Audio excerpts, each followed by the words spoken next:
សួស្ដីពួកម៉ាក់ហើយពួកម៉ាក់កំពុងធ្វើអីហ្នឹងសុខសប្បាយទេអីសុខសប្បាយតាពួកម៉ាក់ប៉ុន្តែឥឡូវនេះយើងរៀនចប់ហើយណាទាំងអស់គ្នាណាតើឯងគិតថាទៅធ្វើការនៅឯណាឬក៏យ៉ាងម៉េចទេពួកម៉ាក់និយាយពីរឿងហ្នឹងហើយទើបគ្នាមកជួបឯងណាពួកម៉ាក់ហើយគ្នាក៏ចង់មកលាឯងដែរអេ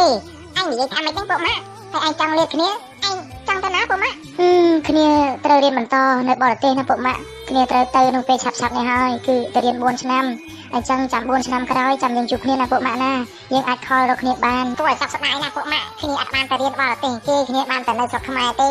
អញ្ចឹងបើឯងត្រូវមានភារកិច្ចផ្ទាល់ខ្លួនទៅរៀននៅបរទេស4ឆ្នាំអញ្ចឹងឯងទៅចាំណាពួកម៉ាក់ហើយចាំ4ឆ្នាំក្រោយចាំយើងជួបគ្នាអរគុណជូនពរឯងសំណាងល្អណាពួកម៉ាក់ណា4ឆ្នាំកន្លងផុតទៅហើយ4ឆ្នាំហើយសម្លាញ់ខ្ញុំវាថាវាមកពីបរទេសវិញវាខលប្រាប់ខ្ញុំឲ្យខ្ញុំមកចាំនៅតំណឹងហេតុអីក៏មិនទាន់ឃើញអញ្ចឹងមិនដឹងអាពួកម៉ាក់ខ្ញុំវាមកអត់ទេអើយមិនស្មានណាវាមកទេ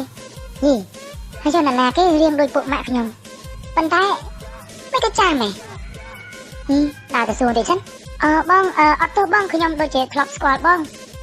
បងរស់នៅណាដែរបងខ្ញុំជួយធ្លាប់ស្គាល់ឯងភ្លេចគ្នាហើយគ្នាខំមកចាំឯងយូរណាស់ហើយណាគ្រាន់តែឯងខលមកភ្លាមគ្នាមកចាំភ្លាមហើយចាឥឡូវមិនចឹងមិនក៏ឯងភ្លេចគ្នាចឹងពួកម៉ាក់ឯងមើលមកមុខគ្នាមិនដែរអាពួកម៉ាក់ទេ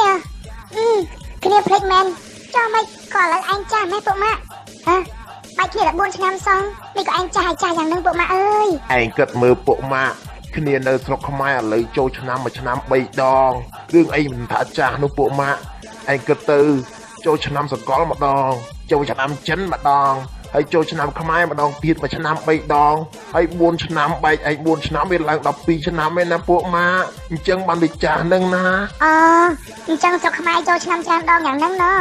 គ្នានៅបរទេសចូលឆ្នាំមួយឆ្នាំតែម្ដងតែពួកម៉ាក់គ្នាបែកឯក4ឆ្នាំគឺគ្នាឡើងអាយុតែ4ឆ្នាំទេមិនដូចបែកឯក4ឆ្នាំឡើងទៅដល់12ឆ្នាំអើយគ្នាគិតទៅ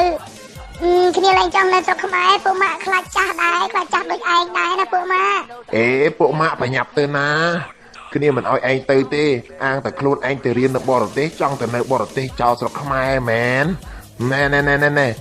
យើងគិតថាយើងត្រូវទទួលស្គាល់ការពិតធ្វើម៉េចបើប្រជាពលរដ្ឋគាត់ទទួលចូលឆ្នាំអញ្ចឹងទៅហើយយើងទៅតាមនឹងទៅធ្វើម៉េចអាយុយើងនៅវាឆាប់ចាស់អញ្ចឹងហើយណានៅស្រុកខ្មែរណាពួកម៉ា